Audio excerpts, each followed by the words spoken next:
Het warme waar komt eraan en dat betekent dat de Aziatische hoornbij ook in Friesland wekker wordt. Deze webse soorten is min van de natuur. Dit is een lokpot of een wiekpot.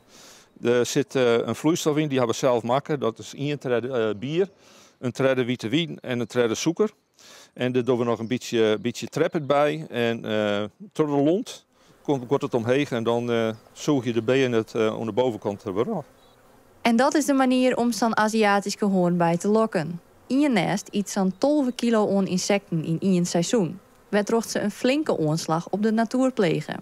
De webse soorten mat beheind worden. En dat begint alle jaren bij het vangen van de koninginnen van het nest.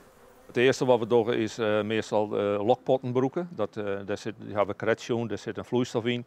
Waar de Aziatische hoornaar van hoort en graag op aankomt. Nou ja, die kan je dan ook weer in een valdel zetten, een selectieve val. Alleen het nadeel is van de hartstikke bijvangst van oorinsecten en dat was net. Dus maar ze minimaal 2 keer per dag maar ze controleren. Verliezen hier waard een grut nest ontroemen in Ljouwert. Doch mat de meesten wil eerst goed zien of het echt om een Aziatische soort gaat.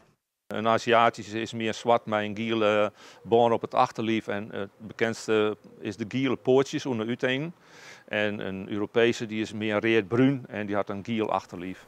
De hoorn bij Hiondal uitroeien wordt een hele put.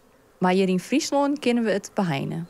In 2020 in Nederland, het zuiden van Nederland en België die zitten er volledig onder. Dus daar zijn zoiets van 600 nesten of wel meer als voortellen hier.